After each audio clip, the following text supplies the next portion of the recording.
কি ব্যাপার চাচা, আপনার মুখে দাড়ি নাই কেন? বলছে বাবা আর বলো না, তোমার চাচি আম্মা লাইক করে না। চাচি লাইক করে না জন্য উনি মুখে দাড়ি রাখে নাই। এরকম লোক আছে না নাই ভাই?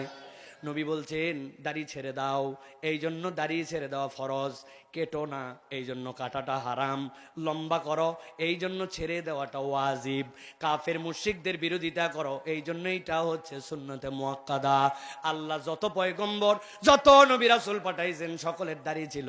আপনি বিশ্বাস করে বলছেন আমার নবী যা নিয়ে আসছেন আদর্শের দিক দিয়ে পরিপূর্ণ, কিন্তু আপনি মুখের দাড়ি রাখতে পারেন নাই। তাহলে মুখের দাবি করা হয়েছে, কিন্তু দাবির সপক্ষে দলিল নাই। কথা বলেন।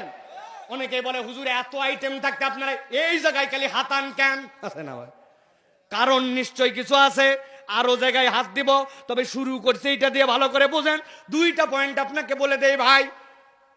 এখানে কোনো মুরব্বী আছেন নাকি মাথায় পাগড়ি দিয়ে আসছেন? আছেন পাগড়িওয়ালা কেউ? আচ্ছা নাই, আমাদের হুজুর আছে, মাথার মধ্যে সুন্দর করে রুমাল দিয়ে আসছে, সেমাক দিয়ে আসছে, গায়ের মধ্যে চমৎকার জুব্বা পরে আছে। আল্লাহ হুজুরের নেক হায়াত দারাজ করে দেখ। কিন্তু হুজুর বলে গেছে আমি মরে গেলে সারা জীবন জুব্বা পরে গেলাম, দয়া করে আমাকে জুব্বা আর মাথার এই রুমালটা দিয়ে কবর দিও। জাজিরার মুসলমান রাজিনী। কে, কি সমস্যা? তোমার একটা ভালো মানুষ বলছে একটা জুব্বা পরে যাবো, কি সমস্যা আপনাদের? বলে হুজুর আলগা আবেগ দিয়েন না, মরার পরে কোন ড্রেস নবী বলে গেছে, ঠিক কিনা?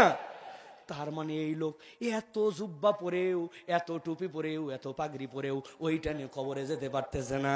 দুনিয়ার মানুষ, কবরে কিচ্ছু নিয়ে যাওয়া যায় না।